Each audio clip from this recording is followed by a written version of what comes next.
Well, hello, welcome to ISHI 30. How's it been going? Very good, very good. We come most years, I guess every year. Every year? You've been here all 30 years? No, okay. I have not. Okay. How many years have you been here? Maybe actually 6 or so, I would say, 6 or 7.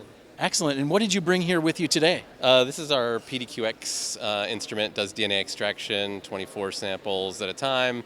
All the protocols are generally less than 20 minutes. And that's based on our enzymatic DNA extraction chemistry, which is the other sort of side of our business. So we sell DNA extraction reagents as well. Okay. And what kind of samples can you extract DNA from with your kits? Basically any standard types of samples in forensic labs, sperm samples, sexual assault samples, blood, bone, tissue, any of the regular sample types, buccal swabs, FTA. Okay. And so you get that DNA and then you're running it on your device right here? No, this is all the front end. This is all sample preparation. Okay. And so then you would have these samples directly for real-time PCR, STRs, whatever you're doing downstream. Excellent. Yep. And you can run the chemistry either in this PDQX instrument or you can run it in a thermal cycler, in a 96-well plate, in tubes. So how simple is this to use? Like if I'm in the laboratory and I want to buy one up, is there any sort of upfront stuff that has to happen? We have set them up, but we've also shipped these, shipped them globally even, and some people have just learned how to use it without any instruction at all.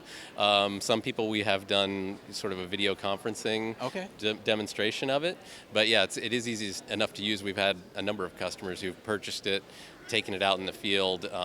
We did have a woman who bought it and taught herself how to use it and brought it to Siberia this summer for field use because it's so small. To Siberia. Is she doing forensics in Siberia? It wasn't forensic applications. We sell in other markets as well, so that was a plant-based application. Okay. Yeah. Probably not a lot of plants in Siberia either. Well, it was actually plant material in woolly mammoth poop. That excites me more than you can even imagine. I don't know why. Yeah, no, it's weird. That's some old poop. To get the DNA out of that very old poop is impressive. Good job. Yeah. I think, and it seems to have worked for her. She was happy. That's great. That's great. So let's say I have this in my lab and I drop it on my floor, and now I need some assistance.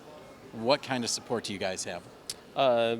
This could, if it broke. Now we haven't actually had one break yet. Okay, that's good. But if it were to break, we would have them shipped back to us because that's really, because it's so small. It just makes sense to ship it back to us. Yeah. Our engineers can work on it there rather than flying out to work on it. So sure. Yeah. That's great.